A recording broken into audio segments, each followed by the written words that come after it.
3월의 쌀쌀한 바람이 부대 정문을 스쳐 지나가던 그 오후였어요. 태준이는 선임의 심부름으로 부대 앞 편의점에 라면을 사러 나왔답니다. 평소처럼 조용히 물건을 고르며 계산을 기다리고 있었는데 갑자기 뒤에서 날카로운 기운이 느껴졌어요. 편의점 문이 요란하게 열리더니 화장을 진하게 한 중년 여성이 들어왔습니다. 명품 핸드백을 들고 있는 그녀의 모습에서는 어딘지 모를 거만함이 풍겨났어요. 하이힐 소리가 바닥을 차갑게 울리며 다가오는 걸음걸이부터가 심상치 않았거든요. 바로 박미선, 이 부대 중령의 부인이었죠. 박미선은 편의점을 둘러보더니 태준이가 계산대 앞에 서 있는 걸 보고는 인상을 찌푸렸어요. 그녀는 태준이 뒤로 다가가더니 거침없이 뒤로 물러서라는 손짓을 했답니다. 마치 자신이 당연히 먼저 계산해야 한다는 듯한 태도였어요. 태준이는 깜짝 놀랐어요. 하지만 예의 바르게 고개를 숙이며 한 발 물러섰답니다. 할아버지께서 늘 가르쳐 주신 대로 어른을 공경해야 한다고 생각했거든요. 그런데 박미선은 거기서 멈추지 않았어요. 태준이의 계급장을 힐끗 보더니 코웃음을 치며 고개를 절레절레 흔들었죠. 그녀의 시선은 마치 태준이를 벌레라도 보는 듯 차갑고 무시하는 기색이 역력했어요. 이등병 계급장을 본 순간 그녀의 표정에는 더욱 뚜렷한 경멸이 드러났답니다. 예의가 부족하다며 혀를 차는 모습에서 태준이는 뭔가 단단히 잘못되었다는 걸 직감할 수 있었어요. 편의점 사장님도 다른 손님들도 모두 이상한 시선으로 바라보기 시작했어요. 태준이는 얼굴이 빨갛게 달아올랐지만 참았답니다. 분명히 자신이 먼저 계산 순서를 기다리고 있었는데 왜 자신이 예의 없다는 소리를 들어야 하는지 이해할 수 없었거든요. 하지만 할아버지께서 가르쳐 주신 대로 어른에게는 함부로 대들면 안 된다고 생각했어요. 박미선은 자신의 물건을 계산하면서도 계속 태준이를 노려봤어요. 그 시선 속에는 마치 태준이를 어떻게 요리해 줄지 궁리하는 듯한 음험함이 담겨 있었답니다. 그리고는 갑자기 뒤돌아서더니 더욱 당당한 표정으로 태준이에게 신상 정보를 요구하기 시작했어요. 태준이는 당황했어요. 왜 갑자기 낯선 민간인이 자신의 이름과 소속을 묻는지 이해할 수 없었거든요. 하지만 박미선의 기세에 눌려서 작은 목소리로 김태준이라고 대답했고 삼중대 소속이라고 말했답니다. 그 순간 태준이는 자신이 뭔가 돌이킬 수 없는 실수를 하고 있다는 예감이 들었어요. 박미선은 만족스러운 듯 고개를 끄덕였어요.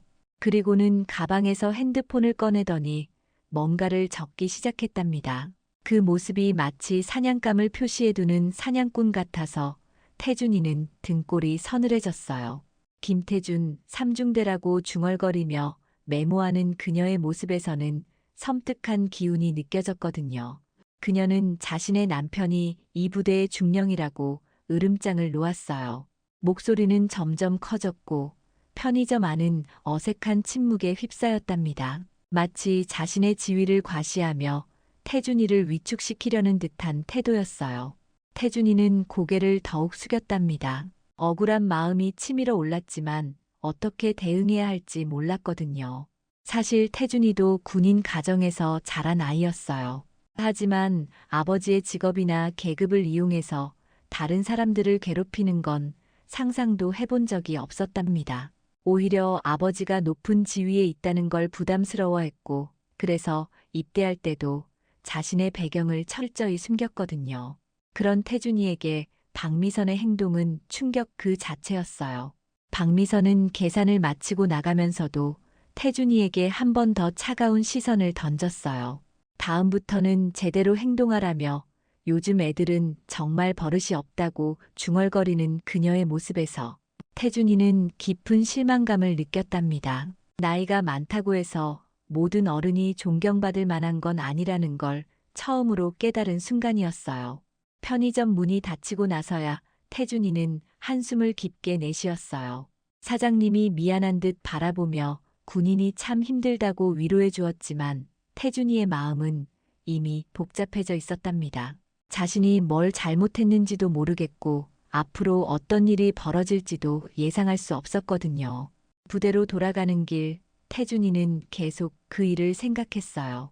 평생 할아버지 손에서 자라며 어른을 공경하라고 배웠지만 오늘 만난 그 여자에게서는 존경할 만한 점을 찾을 수 없었거든요. 오히려 자신보다 훨씬 어른인 사람이 왜 저렇게 행동하는지 이해할 수 없었답니다. 권력이나 지위가 사람을 저렇게 만드는 거니까요? 부대 안으로 들어서면서 태준이는 문득 아버지 생각이 났어요. 아버지도 높은 계급의 군인이지만 저런 식으로 다른 사람을 대하는 걸 본 적이 없었거든요. 물론 아버지와 제대로 대화해 본 적도 별로 없었지만 집에서 부하들과 통화할 때도 항상 정중하고 예의 바른 모습이었어요. 같은 군인 가족이면서도 왜 이렇게 다를 수 있을까 하는 의문이 들었답니다. 그날 밤 태준이는 잠자리에 누워서도 계속 그 일을 떠올렸어요. 혹시 앞으로도 저런 일이 생기는 건 아닐까 하는 걱정이 들었거든요.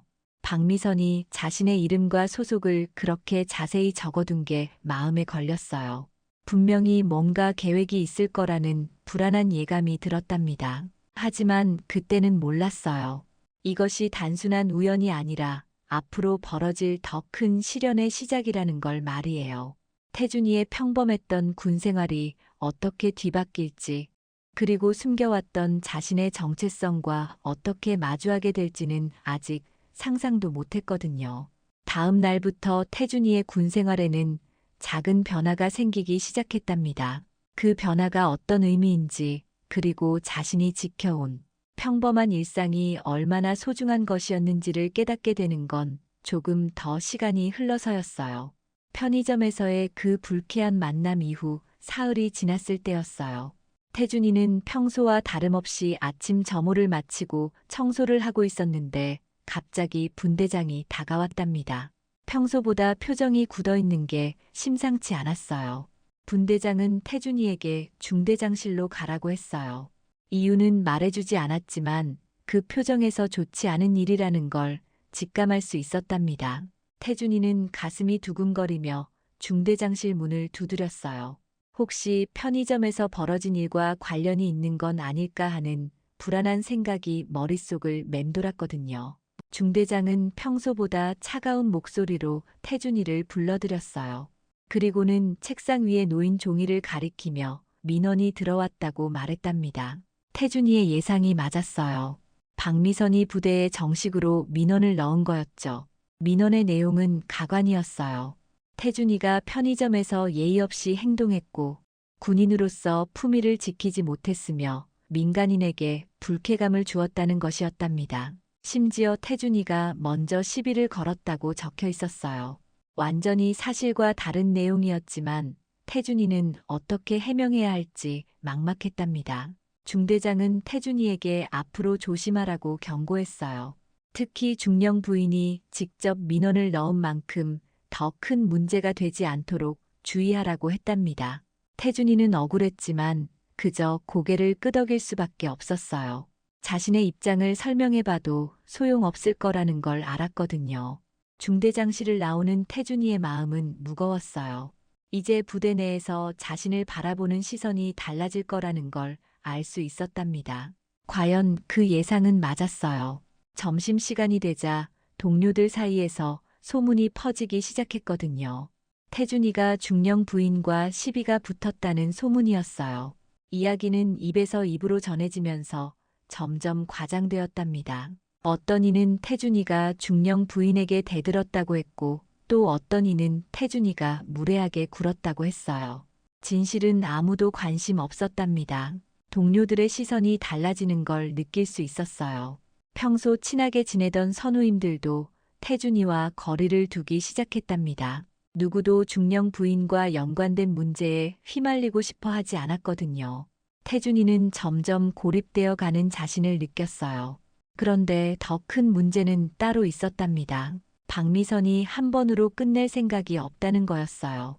그 다음 주부터 그녀는 부대 근처에 자주 나타나기 시작했거든요.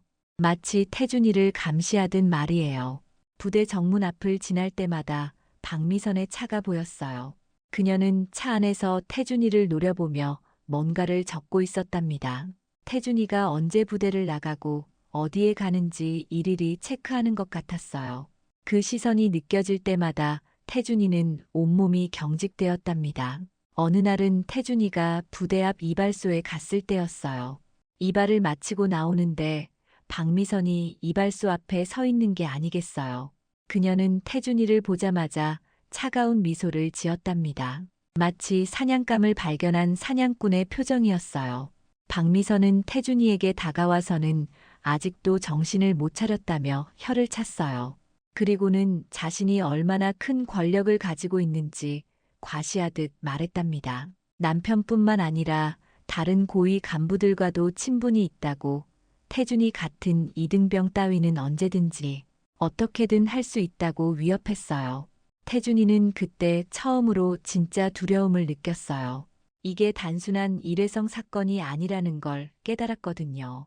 박미선은 분명히 어떤 계획을 가지고 있었고 자신을 계속 괴롭힐 작정인 것 같았어요. 하지만 태준이로서는 달리 할 수 있는 일이 없었답니다. 밤이 되면 태준이는 잠을 이루기 힘들었어요. 낮에 당한 일들을 되새기며 분노와 무력감이 교차했거든요.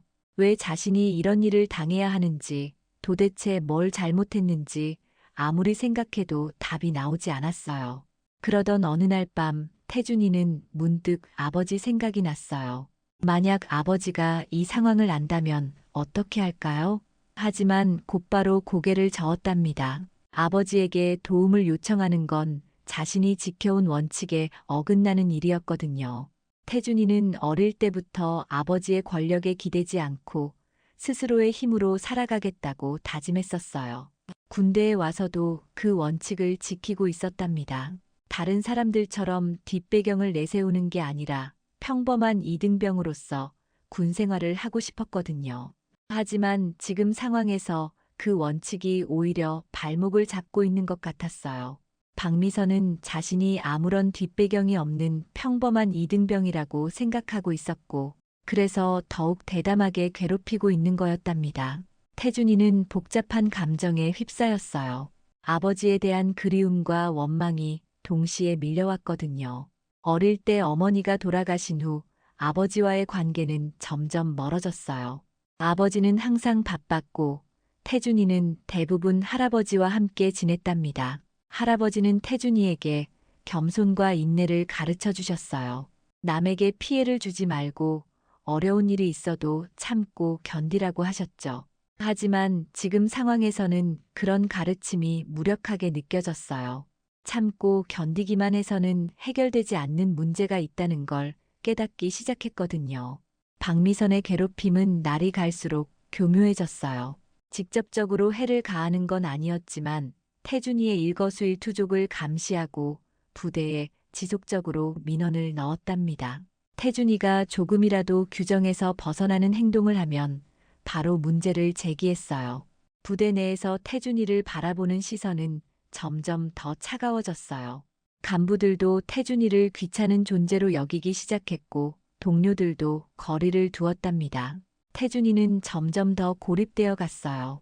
그러면서 태준이는 자신이 얼마나 무력한 존재인지 깨달았답니다. 아무리 정당하고 올바르게 행동해도 권력 앞에서는 아무것도 할 수 없다는 걸 배웠어요. 그리고 세상이 생각보다 훨씬 불공평하다는 것도 알게 되었답니다. 하지만 태준이는 포기하지 않았어요.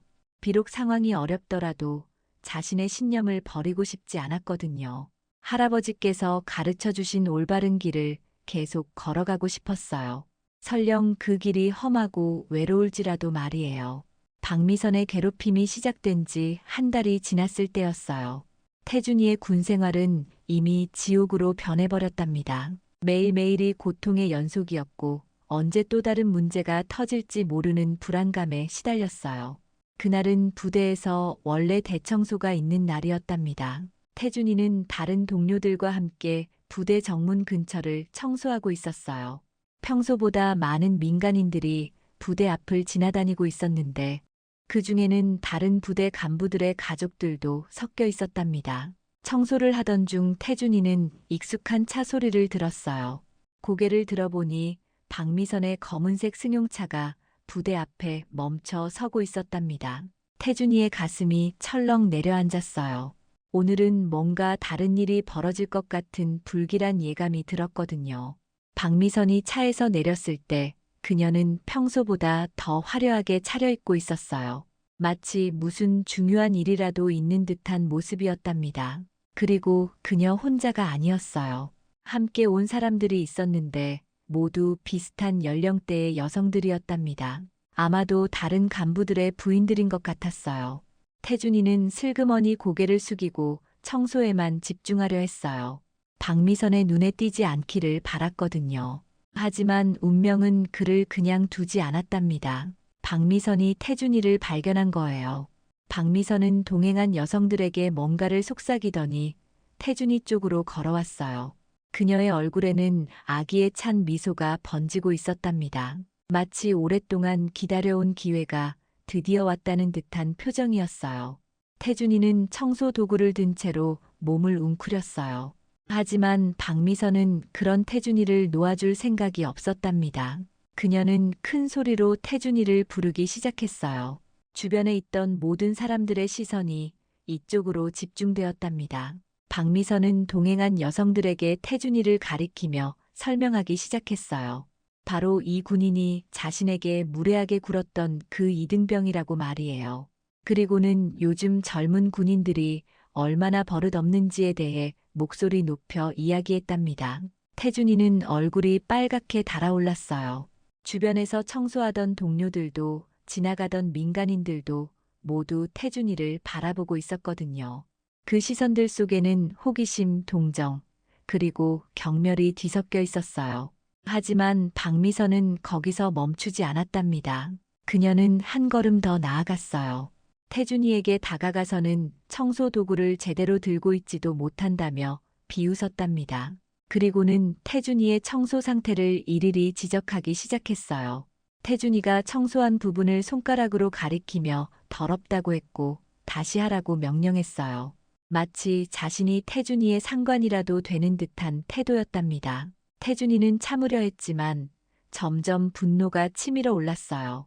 박미선은 동행한 여성들에게 태준이의 모습을 보여주며 웃었어요. 요즘 젊은이들이 이렇게 일도 제대로 못한다고 군대에서 뭘 배우는지 모르겠다고 말했답니다.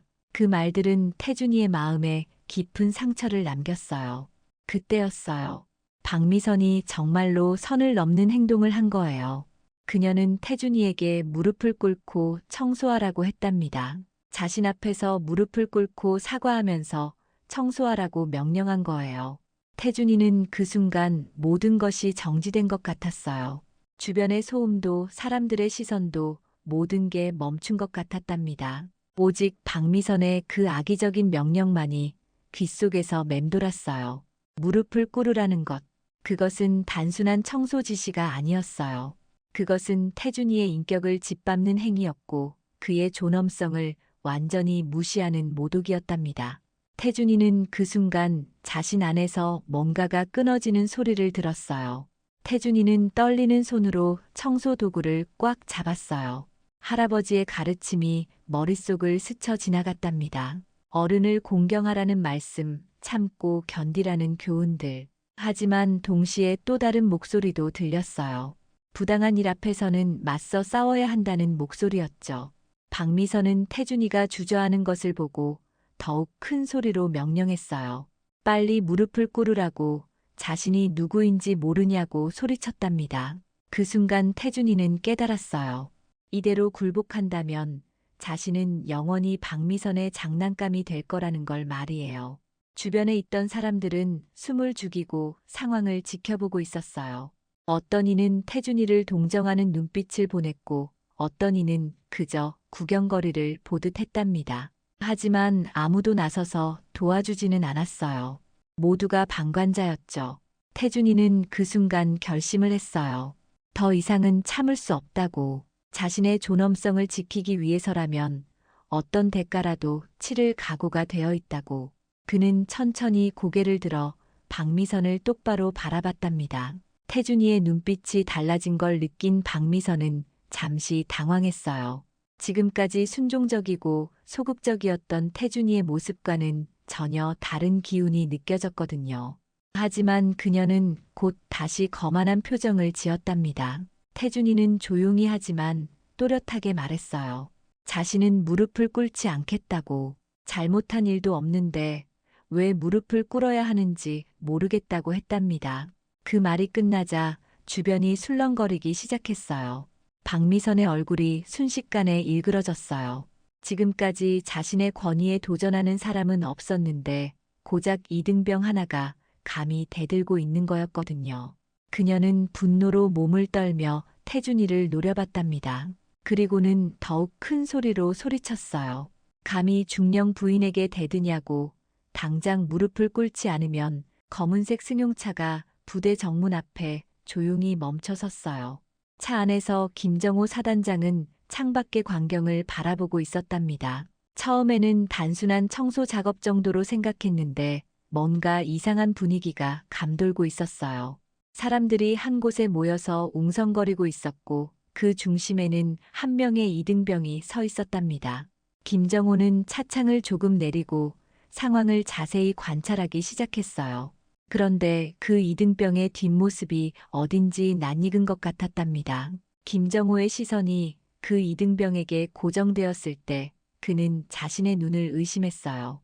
그 이등병에 서 있는 자세, 어깨의 각도, 그리고 뒷머리의 모양까지 모든 게 너무나 익숙했거든요. 설마 하는 생각이 들었지만 그의 직감은 거의 확신에 가까웠답니다. 김정호는 차에서 내려 천천히 그 무리 쪽으로 걸어갔어요. 걸음을 옮길 때마다 가슴이 두근거렸답니다. 만약 자신의 예감이 맞다면 지금 저기서 벌어지고 있는 일은 단순한 부대 내 문제가 아니었거든요. 가까이 다가갈수록 상황이 더 명확해졌어요. 한 중년 여성이 이등병을 향해 소리를 지르고 있었고 그 이등병은 고개를 들고 맞서고 있었답니다. 김정호는 그 이등병의 옆모습을 보는 순간 모든 것을 확신할 수 있었어요. 바로 자신의 아들 태준이었답니다. 김정호의 머릿속이 하얗게 되었어요. 자신의 아들이 지금 저런 상황에 처해 있다는 사실이 믿어지지 않았거든요. 그리고 동시에 분노가 치밀어 올랐답니다. 누군가 자신의 아들을 저렇게 대하고 있다는 것에 대한 분노였어요. 김정호는 좀 더 가까이 다가가서 상황을 정확히 파악하려 했어요. 그때 그 중년 여성의 목소리가 더 크게 들렸답니다. 무릎을 꿇으라고 중령 부인인 자신에게 감히 대드느냐고 소리치는 소리였어요. 그 순간 김정호는 모든 상황을 이해했어요. 저 여성이 누군지, 그리고 왜 이런 일이 벌어지고 있는지 말이에요. 박미선, 자신이 잘 알고 있는 중령의 부인이 자신의 아들을 괴롭히고 있는 거였답니다. 김정호의 얼굴이 점점 굳어졌어요. 평소 온화하고 침착한 그의 모습과는 전혀 다른 표정이었답니다. 수십 년간 군인으로 살아오면서 익힌 위엄과 권위가 온몸에서 뿜어져 나오기 시작했어요. 하지만 김정호는 섣불리 개입하지 않았어요. 먼저 자신의 아들이 어떻게 대처하는지 지켜보고 싶었거든요. 태준이가 어떤 선택을 할지, 그리고 어떤 모습을 보여줄지 궁금했답니다. 태준이는 여전히 박미선과 대치하고 있었어요. 그의 어깨는 떨리고 있었지만 뒤로 물러서지는 않았답니다. 김정호는 그런 아들의 모습을 보며 복잡한 감정을 느꼈어요. 자랑스러우면서도 안타까웠거든요. 박미선의 목소리는 점점 더 커졌고 주변 사람들의 시선도 더욱 집중되었어요. 상황이 점점 악화되고 있다는 걸 느낀 김정호는 더 이상 지켜볼 수만은 없었답니다. 김정호가 한 걸음 더 다가섰을 때 박미선이 태준이에게 손을 뻗는 모습이 보였어요. 아마도 태준이를 밀치거나 때리려는 것 같았답니다. 그 순간 김정호의 인내심이 한계에 달했어요.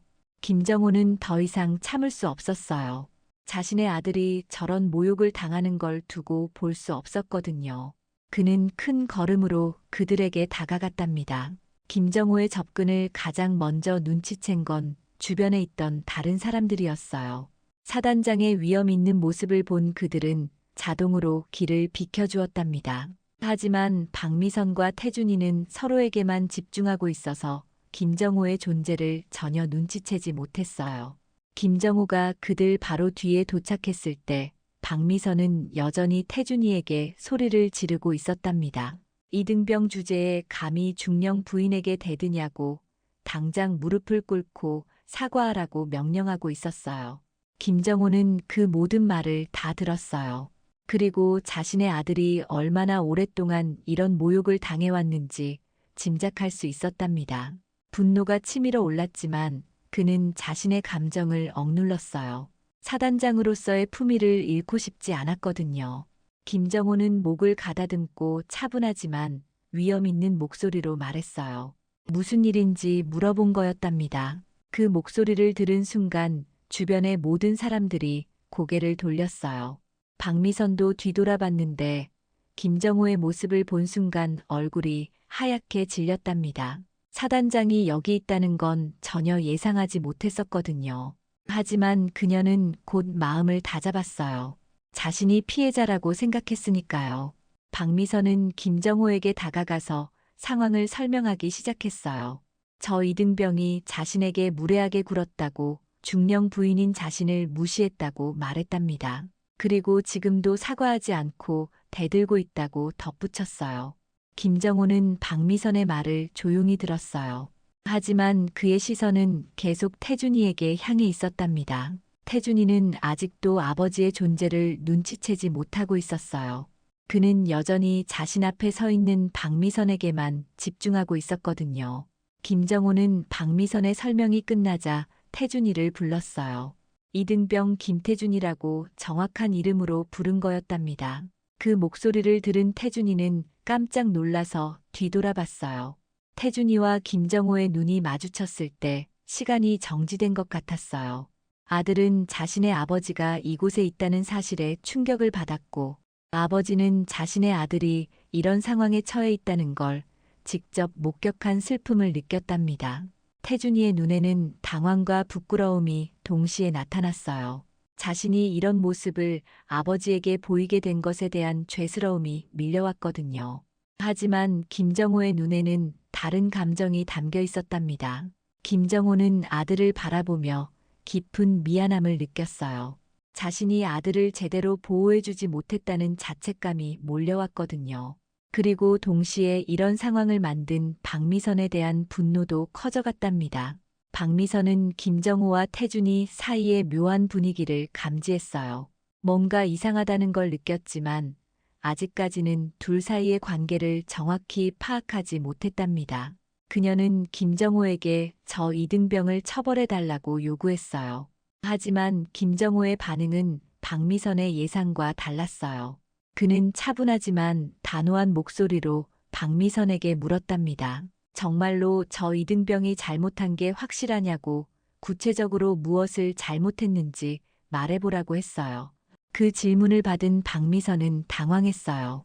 사실 태준이가 명확하게 잘못한 일은 별로 없었거든요. 단지 자신의 권위에 도전했다는 것뿐이었답니다. 하지만 그런 내용을 사단장 앞에서 당당하게 말하기는 어려웠어요. 김정호는 박미선의 대답을 기다리며 상황을 정리하고 있었어요. 이제 모든 것이 명확해졌답니다. 자신의 아들이 얼마나 힘든 시간을 보냈는지, 그리고 누가 그런 고통을 안겨주었는지 말이에요. 김정호 사단장의 눈빛이 차가워지기 시작했어요. 박미선이 구체적인 대답을 하지 못하고 우물쭈물하는 모습을 보며 그는 이 상황의 진실을 점점 더 명확하게 파악할 수 있었답니다. 주변에 모여있던 사람들은 숨을 죽이고 상황을 지켜보고 있었어요. 사단장이 직접 나타난 이 긴장감 넘치는 순간에 모두가 무슨 일이 벌어질지 궁금해하고 있었거든요. 공기 중에는 팽팽한 긴장감이 감돌고 있었답니다. 김정호는 천천히 태준이에게 다가갔어요. 아들의 얼굴을 자세히 들여다보니 지난 몇 주간 얼마나 힘들었는지가 고스란히 드러나 있었답니다.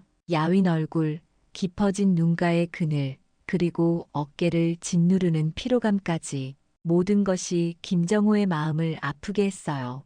박미선은 여전히 자신의 입장을 주장하려 했어요. 하지만 김정호의 차갑고 예리한 시선을 받으니 말이 쉽게 나오지 않았답니다. 평소 중령 부인이라는 지위에 기대어 당당하게 행동하던 그녀였지만 사단장 앞에서는 위축될 수밖에 없었거든요.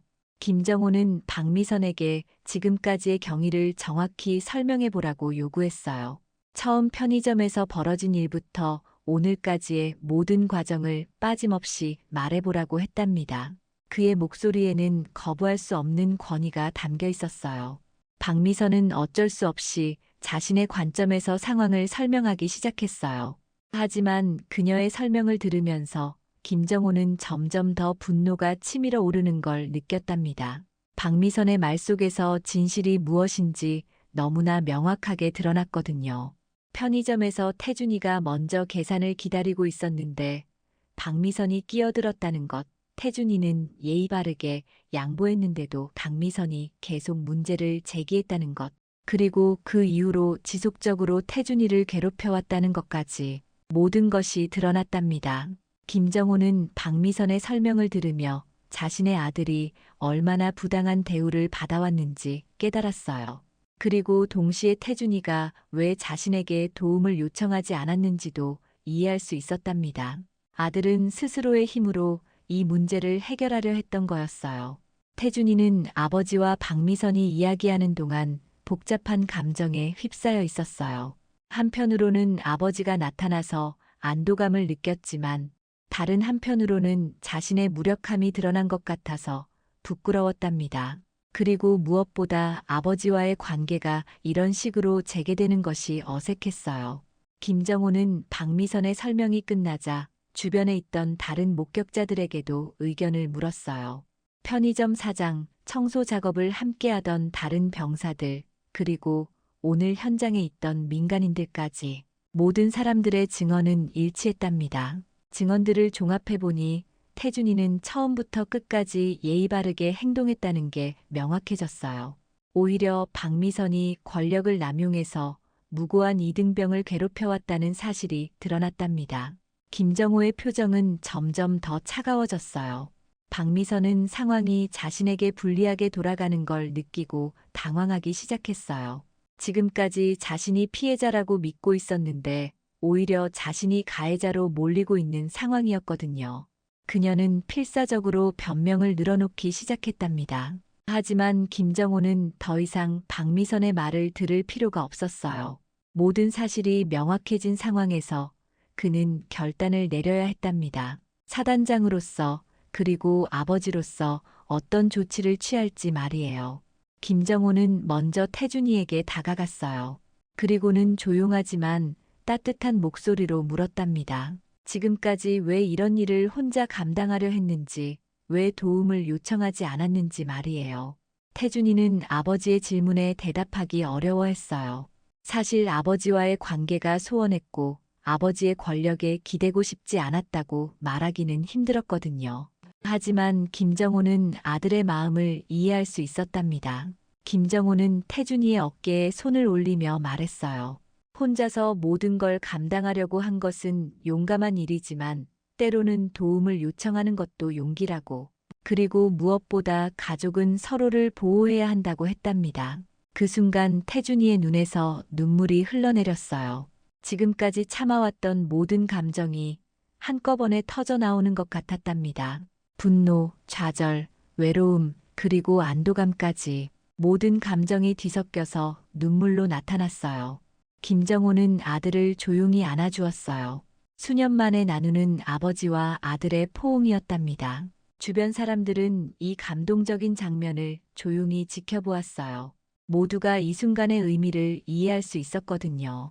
포옹을 마친 후 김정호는 박미선을 향해 돌아섰어요. 그의 얼굴에는 이제 사단장으로서의 엄중함이 가득했답니다. 박미선은 그 시선을 받으며 온몸이 떨리기 시작했어요. 김정호는 박미선에게 말했어요. 군인의 아내로서 가져야 할 품위와 덕목에 대해서, 그리고 권력을 남용하는 것의 문제점에 대해서 말이에요. 그의 말 한마디 한마디는 박미선의 가슴에 비수처럼 꽂혔답니다. 박미선은 이제야 자신이 얼마나 큰 실수를 했는지 깨달았어요. 단순히 이등병 하나를 괴롭힌 줄 알았는데 그 이등병이 바로 사단장의 아들이었던 거였답니다. 하지만 그것보다 더 중요한 건 자신이 한 행동이 얼마나 잘못된 것이었는지를 깨닫는 것이었어요. 김정호는 박미선에게 공식적인 사과를 요구했어요. 태준이에게뿐만 아니라 이 일로 피해를 본 모든 사람들에게 말이에요. 그리고 앞으로는 이런 일이 다시 일어나지 않도록 각별히 주의하라고 경고했답니다. 박미선은 어쩔 수 없이 태준이에게 사과했어요. 하지만 그 사과에는 진심이 담겨 있지 않았답니다. 단지 상황이 불리해져서 어쩔 수 없이 하는 사과였거든요.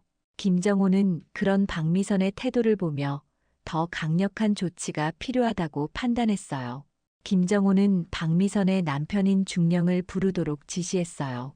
이 문제를 개인적인 차원에서 끝낼 게 아니라 공식적으로 처리해야겠다고 생각했거든요. 박미선의 얼굴이 더욱 창백해졌답니다. 얼마 후 박미선의 남편인 중령이 급하게 달려왔어요. 상황을 파악한 그는 즉시 사단장과 태준이에게 깊숙이 고개를 숙였답니다. 자신의 아내가 저지른 일에 대해 깊이 사과한다고 했어요. 김정호는 중령에게 이 문제를 어떻게 해결할 것인지 물었어요.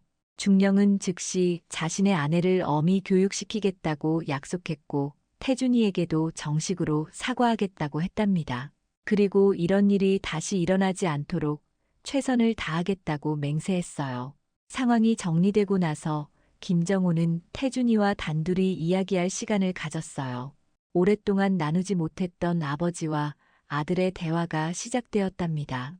이 대화를 통해 둘 사이의 오해와 서운함이 조금씩 풀려나가기 시작했어요. 사건이 마무리된 후 며칠이 지났을 때 태준이는 여전히 꿈속에 있는 것 같은 기분이었어요. 지난 몇 주간의 악몽 같던 시간들이 마치 거짓말처럼 끝나버렸거든요. 하지만 그보다 더 큰 변화는 아버지와의 관계에서 일어나고 있었답니다. 김정호 사단장은 사건 처리 이후 태준이와 더 많은 시간을 보내려고 노력했어요. 물론 공식적인 업무 시간에는 사단장과 이등병이라는 관계를 유지했지만 개인적인 시간에는 진짜 아버지와 아들의 모습으로 대화를 나누기 시작했답니다. 그 첫 번째 진솔한 대화는 사건 당일 저녁에 이루어졌어요. 김정호는 태준이를 자신의 숙소로 불렀고 거기서 둘은 오랫동안 이야기를 나누었답니다. 태준이가 왜 자신의 정체를 숨겼는지, 그리고 김정호가 왜 아들과 거리를 두게 되었는지에 대한 깊은 대화였어요. 태준이는 아버지에게 자신의 마음을 털어놓았어요. 어릴 때부터 아버지의 그늘에 가려져 살고 싶지 않았다고, 스스로의 힘으로 인정받고 싶었다고 말했답니다. 그리고 아버지가 항상 바빠서 자신과 시간을 보내지 못하는 것에 대한 서운함도 솔직하게 표현했어요. 김정호는 아들의 말을 들으며 깊은 반성을 했어요. 자신이 군인으로서의 의무에만 매몰되어 정작 가장 중요한 가족을 소홀히 했다는 걸 깨달았거든요. 아내를 일찍 잃은 후 아들과 어떻게 관계를 맺어야 할지 몰라서 더욱 거리를 두게 되었다고 고백했답니다. 그날 밤의 대화를 통해 부자는 서로를 더 깊이 이해하게 되었어요. 태준이는 아버지가 자신을 사랑하지만 표현하는 방법을 몰랐을 뿐이라는 걸 알았고, 김정호는 아들이 얼마나 강하고 의로운 사람으로 성장했는지 깨달았답니다. 박미선의 공식적인 사과도 이루어졌어요. 중령의 주도하에 박미선은 태준이뿐만 아니라 이 일과 관련된 모든 사람들에게 정식으로 사과했답니다. 편의점 사장님, 함께 청소했던 동료들, 그리고 그날 현장에 있던 민간인들까지 모두에게 말이에요. 박미선의 사과는 형식적인 것에 그치지 않았어요. 그녀는 자신의 행동이 얼마나 잘못되었는지 진심으로 반성하게 되었답니다. 특히 자신의 권력의식이 얼마나 위험한 것이었는지, 그리고 그로 인해 무고한 사람이 얼마나 큰 고통을 받았는지 깨달았어요. 중령 역시 이번 일을 계기로 많은 것을 배웠답니다. 자신의 지위와 권력이 가족에게까지 어떤 영향을 미치는지, 그리고 그 권력을 어떻게 책임감 있게 사용해야 하는지에 대해 깊이 생각하게 되었어요. 그는 아내와 함께 권력의 올바른 사용에 대해 다시 배우기로 결심했답니다. 부대 내의 분위기도 크게 달라졌어요. 태준이가 사단장의 아들이라는 사실이 알려지면서 처음에는 동료들이 어색해했지만 시간이 지나면서 오히려 태준이에 대한 존경심이 생겼답니다. 자신의 배경을 숨기고 평범한 이등병으로 생활